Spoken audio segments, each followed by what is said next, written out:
born from the golden legacy of Mukunda Jewelers. Porvi, grand opening at KPHP on November 1st.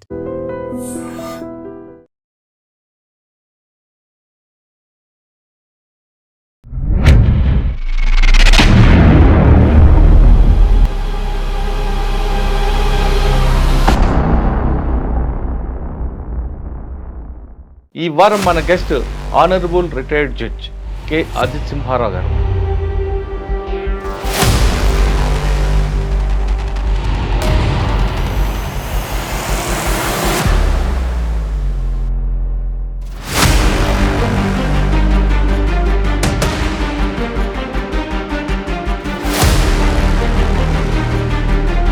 ఆ intimacy లేదు, ఆ గౌరవం లేదు, senior అనే అది కూడా లేదు ఇప్పుడు ఆ పరిస్థితి. మరి ఇది మంచి పరిణామం అనుకోవాలా?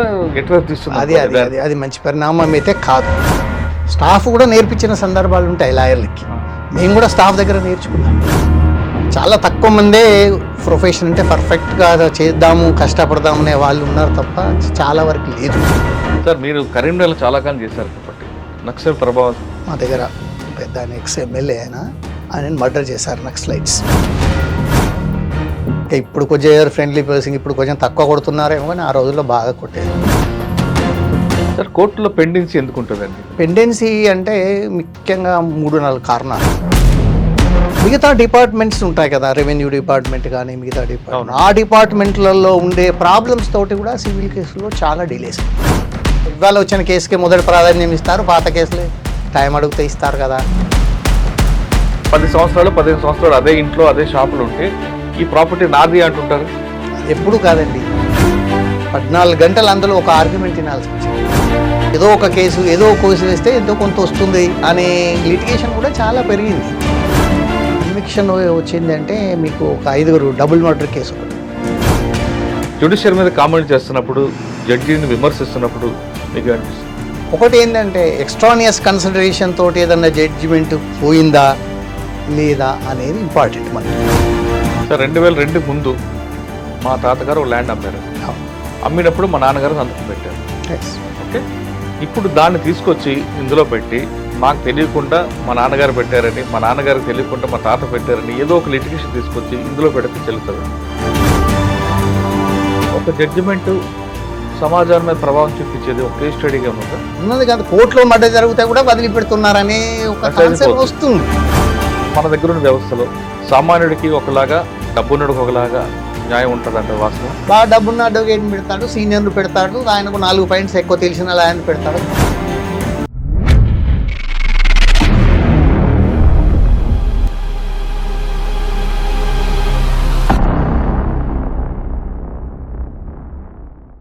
Welcome to lawyer saab. ఈ వారం మన guest honourable retired judge K Ajith Simharao garu. Karimnagar జిల్లా జగిత్యాలకు చెందిన అజిత్ సింహ గారు 7 సంవత్సరాల పాటు అడ్వకేట్గా పనిచేసి తర్వాత జడ్జిగా వచ్చారు. వివిధ స్థాయిల్లో ఆయన పనిచేసిన తర్వాత రిటైర్డ్ జడ్జిగా అయిన ముందు ఆయన ఇచ్చిన జడ్జిమెంట్లు సమాజానికి కొన్ని ప్రభావితం చేశాయి. ముఖ్యంగా సాదా బైనామా విషయంలో ఆయన ఇచ్చిన జడ్జిమెంట్స్ ఒక రోల్ మోడల్గా ఒకే స్టడీగా ఉండిపోయాయి. అంతేకాకుండా ఈ ప్రస్తుతం నడుస్తున్న తరుణంలో ఆర్డీఓలందరికీ అవసరమైన సాదా బైనామా ఎలా జరపాలి అనే విషయంతో పాటు జ్యుడిషియల్ అకాడమీలో చాలామందికి ఆయన ట్రైనింగ్ ఇచ్చారు. అంత సీనియర్ జడ్జి గారితో అడిగి చాలా విషయాలు తెలుసుకున్నాం.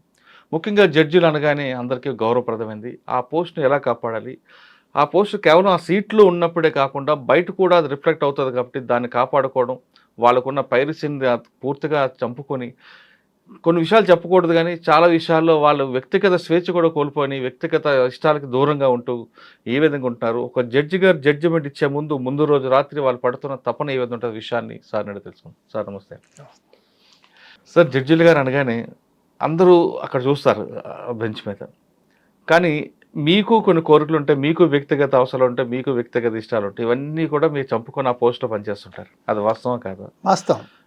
ఎందుకంటే అందరూ అనుకుంటారు జడ్జి అనగానే ఏముందిలే సాయంత్రం అయితే దిగిపోతాడు, కానీ సాయంత్రం బెంచ్ దిగిన తర్వాత ఇంటికి వెళ్ళి కూడా పనిచేస్తున్న రోజులు ఉన్నాయి ప్రస్తుతం అయితే. సార్, ఇటువంటి చాలా కాలం పనిచేస్తారు కాబట్టి, కానీ సామాన్యుడికి ఒక డౌట్ ఉంటుంది. కోర్టులు ఆలస్యం చేయబట్టే, కేసులు తీర్పులు రాకపోబట్టే క్రైమ్ రేట్ పెరుగుతుందని అందరూ ఒక కోర్టు మీద నింద వేస్తుంటారు. అది ఎంతవరకు వాస్తవం? దానికి ఒక ప్రధాన కారణం కూడా ఉంది. ఆ కారణం మీ ద్వారే ఆ జవాబు కావాలండి. అయితే ఈ ప్రశ్నకు సమాధానం చెప్పే ముందు మీరు చాలా జడ్జిమెంట్ ఇచ్చారు. ఆ జడ్జిమెంట్లు ఇస్తుందో, కానీ అన్ని జడ్జిమెంట్లు కానీ సమాజానికి ప్రభావం చూపే జడ్జిమెంట్లు కొన్నే ఉంటాయి. అవి ఏంటి ఉన్నాయి?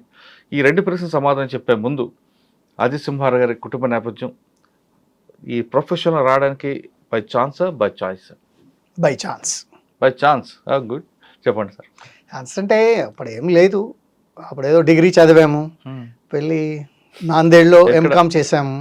ఎక్కడ నేటివ్ ఎక్కడండి మీరు? మాది నేటివ్ వచ్చేసి చందోలి అని చిన్న విలేజ్, ఇప్పుడు గొల్లపల్లి మండల్, ఇప్పుడు ప్రస్తుతం జగిత్యాల, అప్పుడు కరీంనగర్ డిస్ట్రిక్ట్. స్టడీ అంతా డిగ్రీ వరకు జగిత్యాల్లోనే. జగిత్యాల అయిన తర్వాత ఏం చేయాలి, వెళ్ళి ఏదో ఎంకామ్, ఇక్కడ సీట్ రాలేదు, అక్కడ వెళ్ళి నాందేడ్లో ఎంకామ్ చేసాము. ఎంకామ్ చేసిన తర్వాత అక్కడ ఒక లెక్చర్ ఉండేవాడు, ప్రొఫెసర్ అంటారు వాళ్ళు సాధారణంగా. అతను ఐసీడబ్ల్యూ చేసి ట్యూటోరియల్స్ నడిపించేవాడు. అదేంటండి? అతను ఐసీడబ్ల్యూ చేసి ట్యూటోరియల్స్ నడిపించేవాడు.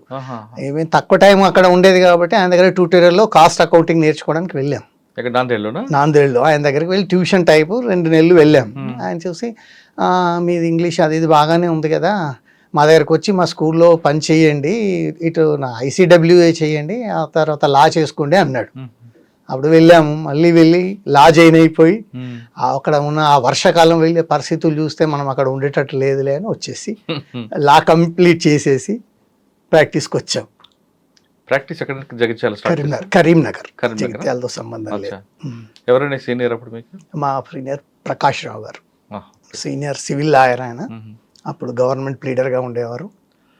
సార్, మీరు గురువు గారి దగ్గర చేరిన తర్వాత సీనియర్ దగ్గర సివిల్కి ఎక్కువ ప్రాక్టీస్ ఇచ్చారా? సివిలే సార్ దగ్గర ఎప్పుడు సివిలే ఉండేది. కాకపోతే సారు రోజు ఏదో ఒక కోపానికి వచ్చి ఏదో ఒకటి తిట్టి ఏదో ఒకటి చేసి ఏదో ఒకటి రబ్ చేసేవాడు, అది గ్యారంటీ. ఎందుకండి? ఎందుకంటే ఇక అంతే, నేర్చుకోవాలి అనే తపన, నా వాళ్ళు బాగా పైకి రావాలి అనే తపన. సివిల్ అంటే ఈ మధ్యకాలంలో ఏమైందంటే సివిల్ నేర్చుకునే లాయర్స్ తగ్గిపోయారు.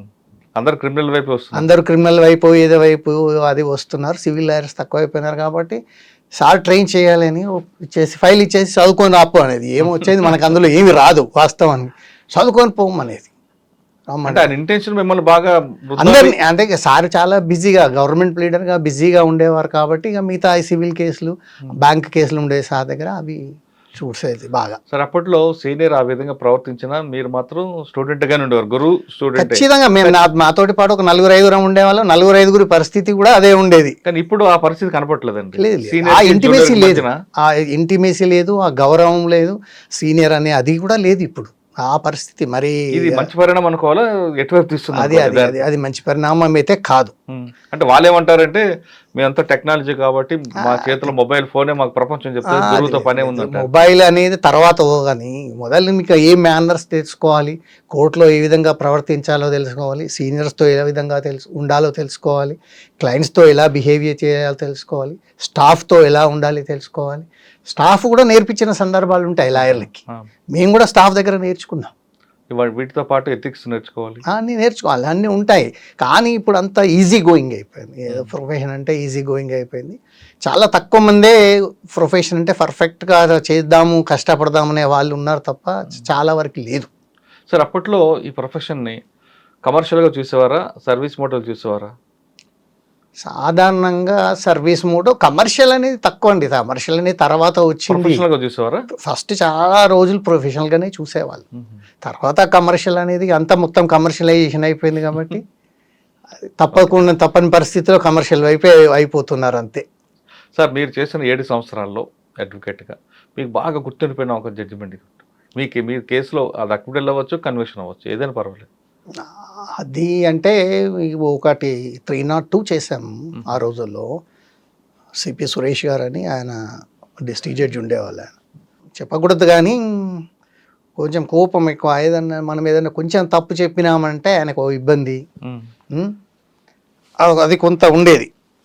దాంతో ఆయనకి ఏంటంటే ఏ విధంగా లోపలికి పంపాలనేది ఒకటి ఆయన దృష్టి. అవునా? అంతే. ఏంటంటే కేసు తను పెద్ద మనిషి చనిపోయాడు వాస్తవానికి. అంతకుముందు రోజు వీళ్ళు ఏదో గొడవ చేశారు, 5 వచ్చారు. తర్వాత అతను ఏదో చెరువులో పడి చనిపోయారు 3-4 డేస్కి. వీళ్ళని పెట్టారు అంతే. అది ఎవరు కూడా చెప్పలేదు, అది వాళ్ళు కూడా ఎవరు కూడా చెప్పలేదు. ఆ డెడ్ బాడీ 5-6 రోజుల తర్వాత దొరికింది, ఎవరు లేదు, ఇలా సంబంధం కూడా లేదు. అతను పడ్డాడా పడిపోయాడా ఏం తెలియదు. ఉమ్. వాళ్ళకి అతని కుటుంబంలో కూడా కొందరు ఆయనకు వ్యతిరేకంగా ఉన్నారు. వీళ్ళు ఏదో అని అంటే మీరు డిఫెన్స్ తీసుకున్న లైన్ ఏంటి? డిఫెన్స్ తీసుకున్న లైన్ అదే, సంబంధం లేదని డిఫెన్స్ తీసుకున్నాము. ఆయన కన్విక్షన్ వచ్చింది. తర్వాత పద్మనాభ రెడ్డి గారు అప్పుడు సీనియర్ అడ్వకేట్, ఆయన దగ్గరికి వెళ్ళి 3 నెలల్లో మళ్ళీ ఎక్విటల్ తెచ్చుకున్నాం, అయిపోయింది. అది అవునా? సార్ మీరు కరీంనగర్లో చాలా కాలం చేశారు కాబట్టి నక్సల్ ప్రభావం చాలా ప్రభావం ఉంది. ఆ టైంలో ఆ కేసులో చేశారా? చేశాం. ఏంటి ఒకటి అక్కడ ఉప్పుముడిగ రాజేశ్వరరావు గారని మా దగ్గర పెద్ద ఆయన ఎక్స్-ఎమ్మెల్యే ఆయన మర్డర్ చేశారు నక్సలైట్స్. దాంట్లో నేను అపేర్ అయ్యాను డిఫెన్స్ లాయర్గా.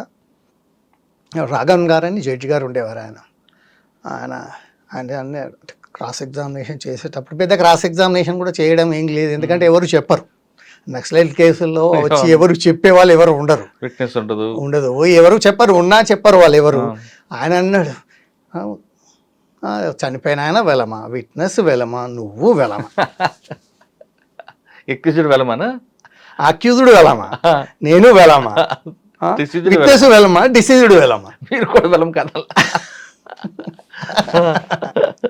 ఏమైంది కేసులో? హాస్పిటల్ అది నక్సలైట్స్ వచ్చి చంపేశారు, 2-3 మీద పెట్టారు. అది వాళ్ళ అబ్బాయి ఏదో, అబ్బాయి పాపం తెలుగు రాదు, ఇంగ్లీష్ మీడియం చిన్నప్పుడు ఇక్కడే చదివాడు. ఆయన ఏదో నేను రిపోర్ట్ ఇంగ్లీష్లో ఇచ్చానంటాడు, అక్కడేమో తెలుగులో ఉంది, ఆయనకు తెలుగే రాదు, చదవడం రాదు. వాళ్ళ బావగారు కూడా మా మిత్రుడు, అంటే మా గురువులాగా ఆయన ఆత్మచంద్రరావు గారు అని, ఆయన కూడా సీనియర్ అడ్వకేట్, ఆయన కూడా విట్నెసే అందులో. ఆయన కూడా చాలా యాక్టివిటీలు చేసేసారు. సార్ సాధారణంగా నక్సల్ కేసులో స్పాట్లో ఉన్న వాళ్ళ పేర్లు తెలియనప్పుడు ఎలా పెడతారండి? A1, A2, A3 అని వీళ్ళు?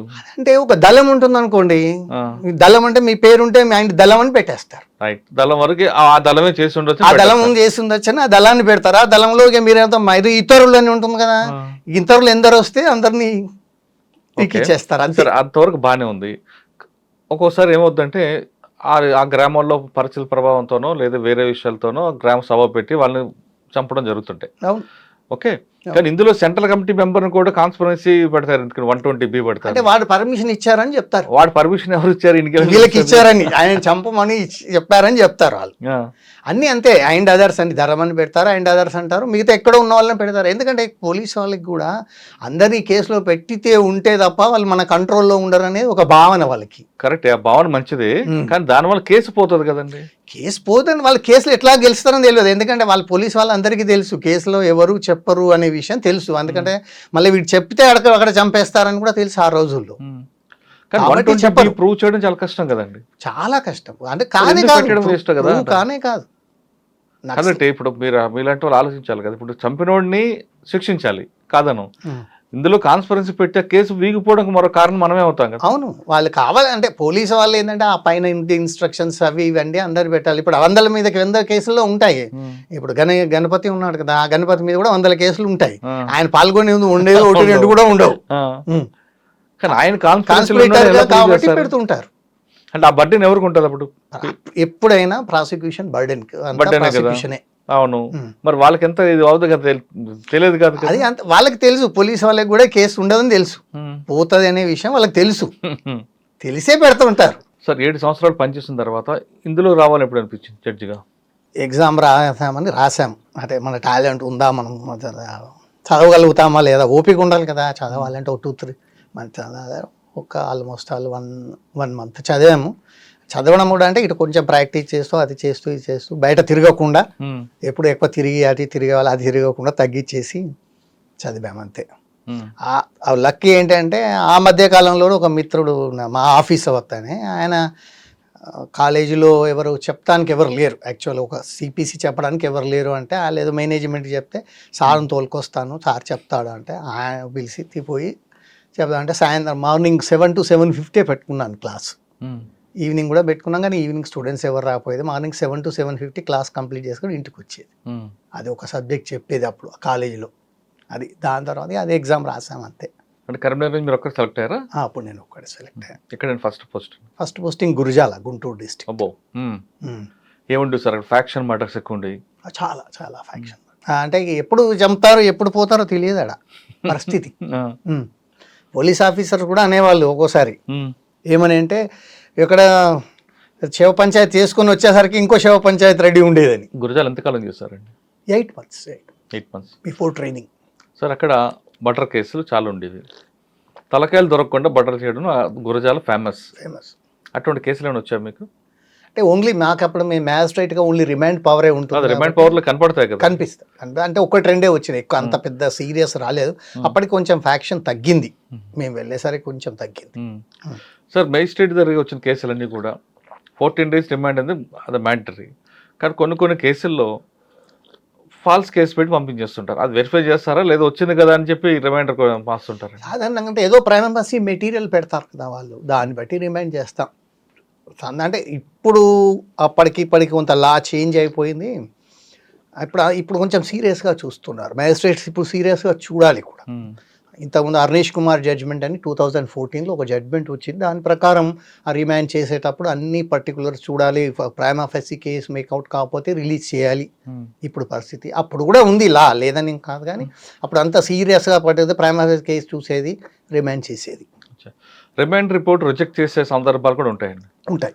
అది ఏ సందర్భంలో వస్తుంది? అది అంటే ఇప్పుడు సపోజ్ ఇప్పుడు 7 సంవత్సరాలు ఉందనుకోండి, 7 సంవత్సరాల లోపల ఇప్పుడు 41A కింద మళ్ళీ చూడాల్సి ఉంది. చూడకుండా వాళ్ళు పెడితే అసలు ఆ రీజన్స్ లేకుండా వాళ్ళు రిమాండ్ రిపోర్ట్ రాసిస్తే అప్పుడు రిజెక్ట్ చేసేస్తాం. కానీ 7 సంవత్సరాలు లోపల కేసులు కూడా రిజెక్ట్, మీరు రిమాండ్ ఇచ్చే అవకాశాలు కొన్ని కనిపిస్తాయి. ఉంటాయి. రీజన్ ఉంటే సీరియస్గా వాళ్ళు చెప్తే అసలు ఎందుకు ఈయన రిమాండ్ చేస్తున్నారు, ఏ పరిస్థితుల్లో ఈయన రిమాండ్ చేయాల్సి వస్తుంది అనే పరిస్థితులు వాళ్ళు చెప్పాలి. చెప్తే రిమాండ్ చేస్తాం. ఆ పరిస్థితులు మనం ఉన్నాయా లేవా చూసి, లేకపోతే రిమాండ్ రిజెక్ట్ చేస్తాం. అంతే. మీరు చేసిన 8 నెలల్లో ఏమైనా రిజెక్ట్లు ఉన్నాయంటే ఏమన్నా? అన్ని రిమాండేనా? పెద్దగా రావద్దు, రోజు వారానికి 1-2 వచ్చి, చాలా వరకు థెఫ్ట్ కేసులు వచ్చేటివి. అప్పుడు 498A కేసులు ఎక్కువ వచ్చేటివి, అంతే. సార్ మీ దగ్గరకు వచ్చినప్పుడు రిమాండ్ రిపోర్ట్లో రిమాండ్కి వచ్చినప్పుడు ఆ ఎక్యూజర్కి వినే అవకాశం ఇస్తారా?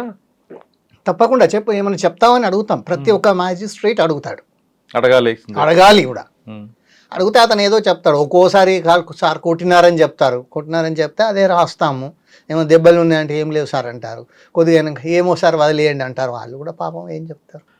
కానీ మీకు ఫ్యాక్ట్ తెలుస్తుంది కదండి, కొట్టాడా, దెబ్బలు తిన్నాడా తినలేదని. ఒకవేళ దెబ్బలు కనబడ్డాయి అనుకోండి మేడం, దెబ్బలు కనిపిస్తే ఆ డాక్టర్ దగ్గరికి పంపించి రిపోర్ట్ తెప్పించుకోవచ్చు. అతను మాత్రం కేసు అతను పెట్టుకోవాలి, మనం పెట్టడానికి లేదు. అది అక్యూజ్డ్ ఎవరైతే ఉన్నారో అతను, మనం రాసిన దాన్ని బట్టి అతను కేసు పెట్టుకోవచ్చు. మనం కూడా చాలా సీరియస్గా ఉంటే మనం కూడా వార్నింగ్ ఇస్తాము, మేము ఇచ్చి అడుగుతాము. కానీ ఆల్రెడీ దెబ్బలు తిన్నాడు కదా, మళ్ళీ పోలీసులు ఎందుకు రాని వాడు భయపడతాడు కదా? భయపడతారు, చాలా వరకు భయపడతారు. ఇంకా ఇప్పుడు కొంచెం ఫ్రెండ్లీ పర్సన్, ఇప్పుడు కొంచెం తక్కువ కొడుతున్నారేమో, కానీ ఆ రోజుల్లో బాగా కొట్టేది. తెలియకుండా గాయాలు కొట్టే రోజు సందర్భాలు ఉన్నాయి. కమర్షియల్ క్వాలిటీ దొరకకుండా ఇంటర్మీడియట్ క్వాలిటీ తీసుకొచ్చారనుకోండి, వాడిని ఏదో రకంగా ఇబ్బంది పెట్టాలని. అది లేదు, అంత పెద్దగా వాళ్ళు ఏం కేసులు అప్పుడు ఏం పెట్టలేదు. ఓన్లీ ఇవి గుడుంబా అంటారు కదా, 5 లీటర్స్ అవి ఎక్కువ ప్రొహిబిషన్ పీరియడ్లో పెట్టిన కేసులు ఎక్కువగా ఉంటాయి. గుడబ్బా ఎంత దొరికితే రిమైండ్ అండి? ఎంత దొరికినా రిమైండే. అప్పుడు 1 లీటర్ దొరికినా 2 లీటర్లు దొరికినా ప్రొహిబిటెడ్ కదా, టోటల్ కంప్లీట్. అందులో కమర్షియల్ క్వాంటిటీ అది ఇదని ఏం లేదు అప్పుడు. డబ్బా దొరికినా చాలు. డబ్బా దొరికినా చాలు. ఆ ప్రొహిబిషన్ అప్పుడు మీరు ఒక బాటిల్, చిన్న బాటిల్ దొరికినా చాలు. కరెక్టే అండి. వాడిని ఇబ్బంది పెట్టాలని వీళ్ళే బాటిల్ పెట్టచ్చు కదా. చాలా తక్కువ సందర్భాలు ఉంటాయి, అట్లా ఎవరు పెట్టరు. సాధారణంగా ఏది లేకుండా ఏం పెట్టరు. వాళ్ళు కూడా ఎక్సైజ్ ఆఫీసర్స్ పెట్టరు. ఇంకా పోలీసు వాళ్ళు ఎవరన్నా కొంత పెడుతుండొచ్చు, కానీ ఎక్సైజ్ ఆఫీసర్స్ అంత పెద్దగా పెట్టారు. అక్కడ ఎంతకాలం సార్? అక్కడ 3 సంవత్సరాలు. చాలా కేసులు ఉంటాయి మరి మీకు బాగా గుర్తునిపోయి. అప్పుడు 3200 కేసులు ఉండేదండి అప్పుడు. ఆ తర్వాత మళ్ళీ జూడిక్షన్ వాళ్ళు పోయిన తర్వాత 800-1000 ఉండేది. అవన్నీ అయిపోయాయి, మేము ఉన్నప్పుడు చాలా వరకు అయిపోయాయి. సార్ కోర్టులో పెండెన్సీ ఎందుకు ఉంటుందండి? పెండెన్సీ అంటే ముఖ్యంగా 3-4 కారణాలు.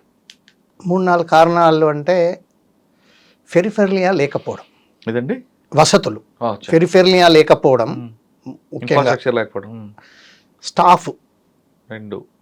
స్టాఫ్ కూడా ఫెరిఫెర్లియా అంతా దాంట్లోనే వస్తుంది. సెకండ్ ఏంటంటే మీకు ఆఫీసర్ ఉంటే ఆఫీసరు డివోషన్ డెడికేటెడ్గా చేయకపోవడం, అంటే అక్కడ కూడా డెఫినెట్గా ఉంటుందండి. ఇప్పుడు సేమ్ స్టేషన్లో నేను డబుల్ వర్క్ చేస్తాను, సేమ్ స్టేషన్లో మన వాళ్ళు తక్కువ చేసేవాళ్ళు ఉంటారు. ఆ డెడికేషన్ ఉండడం అది తగ్గిపోతుంది, అది ఉండదా, అది చాలా ఉంది. తర్వాత వచ్చేసి మీరు ఈ పోలీసు వాళ్ళ తరఫున కానివ్వండి, వాళ్ళు సరైన టైంలో సరైన విట్నెస్లను సరిగ్గా ప్రొడక్షన్ చేయకపోవడం, అది ఎక్కువగా ఉంటుంది. మిగతా డిపార్ట్మెంట్స్ ఉంటాయి కదా, రెవెన్యూ డిపార్ట్మెంట్ కానీ మిగతా డిపార్ట్మెంట్, ఆ డిపార్ట్మెంట్లలో ఉండే ప్రాబ్లమ్స్ తోటి కూడా సివిల్ కేసులో చాలా డిలేస్ అయిపోతుంది. అది కొంత అడ్వకేట్స్, కొంత పార్టీస్. అడ్వకేట్స్ కొందరు చేయలేకపోవడము, అదే మిగతా ఇవాళ వచ్చిన కేసుకే మొదటి ప్రాధాన్యం ఇస్తారు, పాత కేసులు టైం అడిగితే ఇస్తారు కదా. అదే దానికి లిమిటే ఉండదండి, ఎన్నిసార్లు వాయిదా అడగచ్చా? ఎన్నిసార్లు అయినా వాయిదా అడుగుతావు. ఆర్డర్ 17లో 3 సార్ల కన్నా వాయిదా ఎక్కువ ఇవ్వకూడదని ఉంది. 2 సార్లు 3 సార్ల కన్నా వాయిదా ఇవ్వకూడదు ఉంటుంది, అంత ఉంటుంది. కానీ కేసులు ఉంటాయి, అడుగుతారు, ఇస్తాం. కొంత లాయర్స్ ఏం చెప్పింది, మీరు చాలా ప్రెషర్ చేశారనుకోండి తప్పకుండా చేస్తాం సార్, చేయకుండా ఎలా ఉంటామని అనే లాయర్స్ ఉంటారు. అంటే మనం ప్రెషరైజ్ చేయాలి, మనం వర్క్ లోడ్కు అడ్జస్ట్ అయ్యి చేయగలగాలి. ఎంత ఉన్నా చేయొచ్చు. ఇప్పుడు నేను వరంగల్లో 2300, 2800 కేసులు కూడా ఉండేది, చేసేవాళ్ళం. అద్దరు అడ్వకేట్స్, సీనియర్ అడ్వకేట్స్ కూడా చాలా బాగా చేసేవాళ్ళు. అప్పుడు మన జడ్జిమెంట్ చెప్పాలంటే రాత్రి 3 గంటలకు లేచి 3 నుంచి 5 వరకు చదువుకొని రెడీ అయ్యి ప్రిపేర్ అయ్యి మళ్ళీ పడుకొని మళ్ళీ స్టేన్ వచ్చే వరకు రెడీగా ఉండేది. ఆ విధంగా హార్డ్ వర్క్ చేస్తే మనం కొంత చేయొచ్చు, తప్పే. మీరు చెప్తున్న దీంట్లో డెడికేషన్ ఇస్ డెఫినెట్లీ డెడికేషన్. మనకి ఇంటెలెక్చువాలిటీ కూడా మనం with the March of law ఏదైతే ఉంటుందో దాన్ని మనం కొనసాగించుకుంటే తొందరగా జడ్జిమెంట్ చెప్పడానికి అవకాశం. ఆ పాయింట్ మీద మీకు ఆన్సర్ తెలిసిందనుకోండి, లా తెలిసిందనుకోండి, మీరు పాయింట్ మీద జడ్జిమెంట్ చెప్పడం ఈజీ కదా. అది వచ్చినాకనే నేను చదువుకొని అన్నీ చెప్తానంటే కాదు, మేము జడ్జిలమైనా. అందుకోసం మనం మొదలు కేసు ఓపెన్ అయినప్పుడు ఒక ట్రబుల్ వస్తుంది అంటే ఆ ట్రబుల్కి మనం లా చూసుకొని లా ప్రిపేర్ అయ్యి చేసుకొని పెట్టుకొని ఉంటే ఆయన ఆర్గ్యుమెంట్ చెప్పినప్పుడు చెప్పేస్తాం. అక్కడ ఉంటుంది. ఇప్పుడు అక్కడ జ్యుడిషియల్ అకాడమీలో చాలా వరకు ట్రైనింగ్ చెప్తాం, మేము కూడా చెప్తాం. కానీ ఏమవుతుంది, అక్కడ ప్రాక్టికల్కి వచ్చేసరికి ఇబ్బంది అవుతుంది. సార్, ఆదిలాబాద్ 3 సంవత్సరాలు మీకు బాగా గుర్తుండిపోయిన ఒక సంఘటన చెప్పండి. అవి 2-3 సంఘటనలు ఉన్నాయి. అంటే నేను ఇన్ఛార్జ్ కోర్టులో ఉంది, ఎక్సైజ్ కోర్టులో ఏముంటుందండి, ఏమీ ఉండదు. సార్, ఇన్ఛార్జ్ కోర్టులో ఏం పెద్ద ఇన్ఛార్జ్ కోర్టులో ఒక కండక్టర్ మీద అమ్మాయి మెయింటెనెన్స్ కేసు వేసింది. కండక్టర్ మీద అంటే కండక్టర్ మీద వైఫ్ మెయింటెనెన్స్ కేసు వేసింది. అబ్బాయి ఒక పాప ఏదో ఉన్నారు. అంటే మెయింటెనెన్స్ కేసు వేస్తే వాళ్ళు వస్తారు వీళ్ళు వస్తారు, కాంప్రమైజ్ కమ్మంటే కారు. ఒకసారి నేను బెంచ్ దిగి వెళ్ళి కూర్చుంటే పిలిచాను, ఆయన్ని పిలిచి మీరిద్దరు కాంప్రమైజ్ అవుతారా లేదా అంటే అడిగా. సరే సార్ అని అన్నారు. మళ్ళీ నెక్స్ట్ వాయిదా తీసుకున్నారు. వాయిదా నాడు ఆమెను పిలిచి అడిగాను, ఏం మా ప్రాబ్లం ఏంది కాంప్రమైజ్ కావడానికి, పాప ఉంది కదా, పాప కానీ డబ్బులు కడుతున్నాడు, ఫీజులు కడుతున్నాడు, సెంట్ జాన్స్ 10th ఆన్స్ ఏదో స్కూల్ ఉంది అక్కడ, స్కూల్లో కడుతున్నాడు, ఫీజులు కడుతున్నాడు, అన్నీ చేస్తున్నాడు సార్. నాకు ఆమె నాకు నా మీద అనుమానం ఎక్కువ సార్ ఆమెకు, లేకపోతే నేను వెళ్తాను సార్. చెప్పింది. ఆయన అడిగితే నాకేం లేదు సార్, వాళ్ళ అమ్మగారింటికి పోతేనే నాకు ఈ ప్రాబ్లం వస్తుంది సార్, ఆమె రానంటది, ప్రాబ్లం చేస్తుంది, ఆత్మహత్య చేసుకునే ప్రయత్నం చేసింది, ఇక్కడ గాయాలు కూడా ఉండింది పాపం, కెరోసిన్ పోసుకొని కాలు పెట్టుకుంది అమ్మాయి అంటే. పోతారా అంటే పోతాము. నేను ఆయన ఇంటికి తీసుకువెళ్ళి తోలుకోపోను సార్ అంటాడు ఈయన. నేను ఆయన దగ్గరికి డైరెక్ట్ పోను అంటుంది ఈమె అని. ఆ రమేష్ అని ఒక కానిస్టేబుల్ ఉండే మా దగ్గర, కోర్ట్ కానిస్టేబుల్ 2 టౌన్ అతన్ని పిలిచి, ఆ అమ్మాయి వస్తుంది కదా స్కూల్ నుంచి వచ్చే టైంకి కలెక్టర్ చౌరస్తా ఉంటుంది, 4 రోడ్లు ఉంటాయి ఆదిలాబాద్లో. అక్కడికి వచ్చి వచ్చినప్పుడు నువ్వు వీళ్ళిద్దరిని తీసుకొని పోయి వీళ్ళిద్దరిని వాచ్ చేసి వీళ్ళిద్దరితో ఆ అమ్మాయితో పంపించమని చెప్పా. ఆ కానిస్టేబుల్ ఏదో ఇద్దరిని తీసుకొని పోయి అది చేసి తీసుకొని వెళ్ళారు. They led happy life. తర్వాత నాకేం తెలిసింది, నేను ఒకసారి 2009 or 10 ఏదో కామారెడ్డికి వచ్చింది, ఆదిలాబాద్లో ఎవిడెన్స్ ఇస్తూ వస్తున్నా, కామారెడ్డికి వచ్చింది, ఆ బస్సు ఏదో చెడిపోయింది, నేను బస్సు దిగి అక్కడ ఉన్నా, ఆయన వేరే బస్సులో వచ్చి కండక్టర్ వచ్చి దండం పట్టి అది అని చెప్పేసి బిస్కెట్లు టీ తీసుకొచ్చి ఇస్తున్నాడు అక్కడికి. నేను కొద్దిసేపటి గుర్తుపట్టా ఏంటా ఆయన. ఓ అంటే సార్ మా కేసు మీరు అప్పుడు చేశారు సార్, బాగానే ఉన్నామని చెప్పి. అట్లా ఉంటుంది. అంటే మీలో మానవత్వం ఉంది అక్కడ. బెంచ్ మీద ఉంటే వేరే రకంగా చెప్పొచ్చు. అది వేరే జడ్జ్మెంట్ చెప్పడం అనేది పెద్ద కష్టమైన విషయం కాదు, కలపడం అనేది కష్టమైన. పాప లైఫ్ చూసారు అది. ఆ విధంగా ఇంకో కేసులో ప్రయత్నం చేయబోయాం. ఇంకో అమ్మాయి ఆ విధంగా అమ్మాయిని పిలిచి అడిగాను, ఏంటి సార్ ఏంటి ఎంతమ్మా వెళ్ళడానికి ఏం ఇబ్బంది అమ్మా. షాక్ దట్ నా మామ నన్ను కావాలనుకుంటున్నాడు, నాకు ఇష్టం లేదు, నేను ఎట్లా పోతానంది. హస్బెండ్ ఫాదర్ నేను కాంప్రమైజ్ మాట్లాడినమ్మా అని చెప్పేసి. మా అత్త కూడా సపోర్ట్ చేస్తుంది అని చెప్తారు. అలా ఉంటాయి. కానీ అటువంటిప్పుడు ఆ మామని అరెస్ట్ చేసి వీళ్ళిద్దరిని కలపొచ్చు కదా భార్య భర్తలు. అది మన జ్యూడిక్షన్ కాదు, మన జ్యూడిక్షన్ కాదు. మన దగ్గర కేసు వస్తే తప్ప ఆమెతో కంప్లైంట్ ఇప్పించచ్చు కదా. మరి ఇయ్యదు కదా వాళ్ళు, అలా ఫ్యామిలీ సంబంధాలు మనం ఎందుకు అడుగుతాము? ఇచ్చి కొట్లాడడానికి 20 ఎకరాల ల్యాండ్ ఉంది, ఆయన ఒక పెద్ద మనిషి. ఆ తర్వాత నేను వేరే ద్వారా తెలుసుకుంటే తెలిసింది వాళ్ళ పెద్ద మనిషి. ఈ రెండు గుర్తుండిపోయి మీకు. సార్, కండక్టర్ మీద భార్య మెయింటెనెన్స్ కేసు ఇస్తుంది. భార్యకి ఎటువంటి ఫైనాన్షియల్ లేకపోయినప్పుడు మెయింటెనెన్స్ వేయచ్చు. ఒకవేళ ఆమె కూడా ఫైనాన్షియల్ స్ట్రాంగ్ ఉందనుకోండి, మెయింటెనెన్స్ వేయచ్చు. మెయింటెనెన్స్ వేయడానికి లేదు, ఆమె ఆర్థిక పరిస్థితి కూడా చూస్తారు. అది ఆర్థిక పరిస్థితి unable to maintain her self అనే వర్డ్ ఉంటుంది అక్కడ. ఒకవేళ ఉండి కూడా లేనట్టు చూపిస్తారు కదా కొంతమంది. చూపిస్తే ఎవిడెన్స్ పెడతారులేండి, ఎవిడెన్స్ ఇవాళ రేపు అంతా ఎవిడెన్స్ పెడుతున్నారు కదా. అంటే భార్యకి ఆర్థికంగా ఉంటే భర్త మీద మెయింటెనెన్స్ కేసు వేయడం లేదు. వేసినా ఆమె యొక్క ఆదాయాన్ని మనం లెక్కలోకి తీసుకుంటాం. ఆదాయం చాలా తక్కువ ఉందనుకోండి, ఈయన హైగా ఉందనుకోండి. ఓకే, కానీ కొంతమంది ఆ భర్త దగ్గర విడిపోయిన భర్త దగ్గర నుండి ఇంకా ₹1,00,00,000 కావాలి, డెఫినెట్ గా అడుగుతారా? అడగొచ్చు కూడా చట్ట ప్రకారం. Divorce wife is entitle for maintenance, settle legal position. దానికి మనం ఏం చేసేది లేదు. ఓకే, ఆదిలాబాద్ తర్వాత అండి సికింద్రాబాద్. ఆదిలాబాద్ టు సికింద్రాబాద్ వచ్చారా? ఇక్కడ సికింద్రాబాద్ కోర్టు. ఓకే, ఇక్కడేం ఎదురయ్యారు సార్ మీకు? ఇక్కడ నార్మల్గా సివిల్ కేసులు, కానీ ఒక్క కేసు గుర్తుండేది, అంటే నాకు గుర్తుండేది ఈ కాంట్రాక్టర్ కేసు, ఇది ఒకటి. రెండు మిగతా పెద్దగా అక్కడ ఏంటంటే ఒక సిపిడబ్ల్యూడి ఇంజనీర్ రిటైర్ అయ్యాడు పాపం. అదేదో మన ఈ తార్నాకాలో 400 గజాలు అనుకుంటా, 300 చేంజ్ గజాలు ఇల్లు కట్టాడు. కానీ సెమీ ఫినిష్డ్. పాపం ఆయన డబ్బులు లేనట్టు ఉన్నాయి కంప్లీట్ చేయడానికే, వేరే వాళ్ళకు అద్దెకి ఇచ్చేసాడు. 3,000 3,500కి అద్దెకిస్తే ఈయన ఏం చేశాడు, అదే ఆయన డబ్బులు ఇవ్వట్లేదు అది చెప్పేసి ఈయన మాకు కావాలి, ఎవిక్షన్ కావాలని కేసు పెట్టాడు. కేసు పెడితే అతను ఏం చేశాడు, అదర్ సైడ్, నేను కొన్నాను 3.5 లక్షలకి కొన్నానని చెప్పి ఆయన వేరే దావా వేశాడు. వేరే కోర్టులను ఓనర్ దగ్గర కొనేశాను, నేను టెనెంట్ని కాదు, ఓనర్ని కొన్నతన ఆయన రిజిస్ట్రేషన్ చేయడం లేదు, అది లేదు ఇది లేదని అతను వేరే కేసులో వేశాడు. కేసు నడిచింది. అందులో కొంచెం అడ్వకేట్ కొద్దిగా డ్రామా ఉన్నట్టుగా కనిపించింది నాకు. అందులో ఎవిడెన్స్ కొద్దిగా ఇబ్బందిగా ఉంది. ఒక స్లిప్ చిట్ ఇచ్చారు, దాని మీద రెంట్ రిసీట్ ఉంది. రెంట్ రిసీట్ అతను ఇచ్చాడు, సంతకం కూడా అతను ఒప్పుకున్నాడు. ఆ అడ్వకేట్ మార్క్ చేయట్లేదు, ఎగ్జిబిట్ చేయట్లేదు. ఎందుకు? What is that there? అదే నేను కోపానికి వచ్చి ఖచ్చితంగా చెప్పి మార్క్ చేయించాను. దానికి ఎక్స్ప్లెనేషన్ ఏమి వచ్చింది అంటే, ఇతను ఈ టెనెంట్ ఎవరైతే ఉన్నారో యాదగిరి గుట్ట పోతున్నాడంట, ఈయన హుండీలో ఏమనడానికి ఇచ్చినందుకు ఆ రసీదు ఇచ్చాడని. పండుగ అనిపించిందా? This is the explanation by the sir.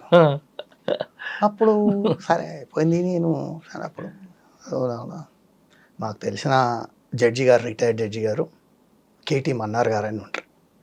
వాళ్ళ అమ్మాయి అక్కడ జాబ్ చేస్తుంటే అక్కడ ఎవరో చెప్తుంటారు కదా, సార్ ఇక్కడే ఉన్నాను, అలా కూతురు చెప్పినట్టుంది. కరీంనగర్లో పరిచయం కాబట్టి, ఒక 5-6 సంవత్సరాలు అక్కడ పరిచయం కాబట్టి చెప్పినట్టుంది. ఆయన వచ్చి నా ఛాంబర్లో కూర్చున్నాడు, నేను దిగి వచ్చేసాను. మాట్లాడుతూ టీ తెప్పించేది అంటారు, అది అని. సార్ ఈ విధంగా టఫ్గా ఉంది సార్ కేసు, ఎట్లా చెప్పాలి అంటే ఆయన చూడండి సార్ అన్న. అంటే ఆయన, నేను మళ్ళీ బెంచ్కి వెళ్ళి ఒక 1/2 అవర్లో వస్తాను సార్, మీరు చదవండి. ఆ లంచ్ అది తెప్పించాము. అయిపోయింది. సార్ కూడా టైం పాస్ అయిపోయింది అప్పటికి.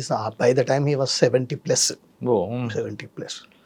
ఏదో టైం ఉండాలి కదా, అమ్మాయితోటి వెళ్తాడా, నా దగ్గర ఉంటాడా.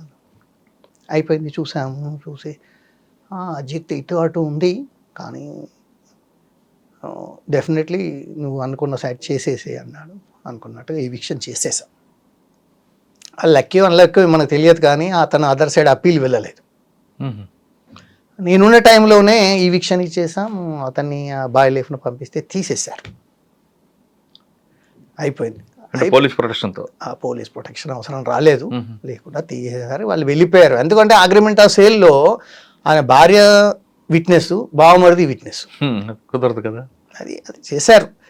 అదే దేశారు ఏదో వస్తుంది అనుకున్నాడు, ఇక డబ్బులు 3,000 కట్టాలి కదా, అప్పటికి 3.5 సంవత్సరాలు 4 సంవత్సరాలు ఎత్తున్నట్టు ఉంది. ఆ డబ్బు కట్టలేక అప్పీలు వెళ్తే అప్పీల్లో సగం డబ్బు కట్టమంటారు, అది కట్టలేదు. కట్టకపోతే వెళ్ళిపోయిన తర్వాత ఒక వీక్షణ అయిపోయిన తర్వాత 10 days 15 daysకి నేను కోర్టులో కూర్చున్నాను, నడుస్తుంది. అతను వచ్చాడు, అతన్ని గుర్తుపడతాను నేను, కానీ మిగతా వాళ్ళు 2 అమ్మాయిలు కూడా వచ్చారు. ఎవరు అండి? అతను గెలిచిన అతను ఎవరైతే ఓనర్ ఎవరైతే ఉన్నాడో, సిపిడబ్ల్యూడి ఇంజనీర్ ఎవరైతే ఉన్నాడో వచ్చాడు. వాళ్ళు 2 అమ్మాయిలు వచ్చారు. నేను ఒక 5 నిమిషాల తర్వాత లేచిపోతాను, రిటైర్ అవుతాను అనేసరికి వాళ్ళిద్దరు అమ్మాయిలు ఆ కోర్టుకు 2 ఎంట్రన్స్లు ఉంటాయి. ఆ 2 ఎంట్రన్స్లు ఉంటాయి. ఆ 2 దండం పెట్టారు, అయితే వెళ్ళిపోయారు. ఆ 2 అమ్మాయిలు దండం పెట్టి వెళ్ళిపోయారు. నేను మా స్టాఫ్ ఏంటయ్యా ఎవరు ఆయన వచ్చినట్టున్నాడు అయిపోయింది అంటే, సార్ ఆయన కూతుర్లు సార్, వాళ్ళు మిమ్మల్ని కలుద్దామని వచ్చినానట్టుగా, మనం టైం ఇవ్వం కదా, వాళ్ళతో మాట్లాడడం కదా, అందుకోసం వాళ్ళు ఏదో వెళ్ళిపోయినారు సార్, నేనే వెళ్ళిపోమని చెప్పినాను అని చెప్పారు. అంటే వాళ్ళకి ఆ ప్రాపర్టీ వచ్చిన 2 అమ్మాయిలకి అది, లేకపోతే ఆ ప్రాపర్టీ పోతుంది. అంటే అలా కూడా ఉంటాయి కేసులు. సార్ ఇప్పుడు అటువంటి కేసుల్లో ముందు అద్దె కోసం దిగుతారు, దిగినప్పుడు బాగానే ఉంటాయి, అగ్రిమెంట్ అన్నీ ఉంటాయండి. కొంతకాలం తర్వాత అగ్రిమెంట్ అయిపోతుంది, అయిన తర్వాత వీళ్ళు ఖాళీ చేయమంటే ఖాళీ చేయడం. ఖాళీ చేయనప్పుడు పోలీస్ స్టేషన్కి వెళ్తే ఇది సివిల్ మ్యాటర్, మాకు సంబంధం కాదు అంటారు పోలీసు. కోర్టుకు రావాల్సిందే. దానికి వెళ్ళి కోర్టుకు వచ్చి మెట్లెక్కి తిరిగి వేసరికి అదొక 2-3 సంవత్సరాలు పట్టేస్తుంది. వీళ్ళగా వాడు ఏం చేస్తారంటే, ఎవడో థర్డ్ పార్టీ దగ్గరలో గోండాకో ఎవడు దాదాగా మాట్లాడుకొని సెటిల్ చేసుకుంటాడు. ఇది కాకుండా అగ్రిమెంట్ అయిపోయింది కాబట్టి ట్రెస్పాస్ కింద 447 447 పెడితే పోలీసులు, ప్లస్ నన్ను బెదిరిస్తున్నాడు, ఖాళీ చేయమంటే బెదిరిస్తున్నాడు అని చెప్పి ఇంకొక బెదిరింపు పెట్టినాగానే ఏమవుతుంది, వాడు అందులోనే ఉంటాడు కదా, లేదు కదా పోలీసు సార్. ఇప్పుడు లీగల్గా ఎంటర్ అయ్యాడు, ఓకే, లీగల్ పీరియడ్ అయిపోయిన తర్వాత ఉన్నందుకు అది ఇల్లీగల్ అవుతుంది కదా. ఇల్లీగల్ అంటే పర్సన్ ఇన్ ఇల్లీగల్ అప్లికేషన్ అంటాము, అంతేగాని రాంగ్ఫుల్ పొజిషన్ అంటాం. అంటే టైం అయిపోయిన తర్వాత రాంగ్ఫుల్ పొజిషన్లో ఉన్నాడు. ఆ రాంగ్ఫుల్ పొజిషన్కి మనం మీన్స్ ప్రాఫిట్స్ ఇస్తాం. కేసు తీర్పు అయిన తర్వాత ఎన్ని రోజులు రాంగ్ఫుల్ పొజిషన్లో ఉన్నాడో వాటికి ఇంత డబ్బులు కట్టించమని ఇస్తాం. అంతే, దాన్ని మనం ట్రెస్పాస్ కింద రాదు. ట్రెస్పాస్ కింద అంటే 420 కూడా రాదా, చీటింగ్ చేశాడని? చీటింగ్ కూడా రాదు. ఎందుకండి 448లో సెక్షన్ 2 అలా కాదు, మీరు 440 ట్రెస్పాస్ అంటే మీరు బయట నుంచి వచ్చి ట్రెస్పాస్ కావాలి. అవును, అందులో ఉన్నవానికి ట్రెస్పాస్ ఉండదు, రాంగ్ఫుల్ పొజిషన్ ఉంటాడు. కానీ 448 కూడా రాదు. కానీ వాడిని వికెట్ చేయాలంటే ఏం చేయాలి? ఈవిక్షన్ చేసుకోవాలి, కోర్టుకు రావాల్సిందే, ఈవిక్షన్ చేసుకోవాల్సిందే. ఈవిక్షన్ చేసుకుంటే వెళ్ళిపోతాడు. కానీ కోర్టుకు వస్తే టైం పడుతుంది, ఈలోగా వాడు ఎంజాయ్ చేస్తాడు. తప్పదు, టైం పడుతుంది అంటే 2 సంవత్సరాలు 3 సంవత్సరాలు పడుతుంది, తప్పదు, మనం ఏం చేయలేము దాన్ని. అంటే ఒకప్పుడు, ఇప్పుడు దానికి మాడిఫికేషన్ అయినట్లుంది కదా వెంటనే జడ్జిమెంట్. ఇప్పుడు అయినా కానీ కూడా లేదు. ఇప్పుడు ఏదో కొంత సెంట్రల్ గవర్నమెంట్ ఏదో మోడల్ యాక్ట్ తీసుకొచ్చి దాన్ని ఎక్కువ రెంట్ ఏదో చేయాలని ప్రయత్నం చేస్తున్నారు, కానీ అది లేదు. కాకపోతే లా ఏంటంటే ఒక్కసారి మనం ఆయన టెనెంట్ అయిపోతే, మనం ఒకసారి నోటీస్ ఇచ్చినామంటే ఆయన వెళ్ళిపోవాలి, ఖచ్చితంగా కేసు గెలుస్తారు, అందులో అనుమానం అయితే లేదు.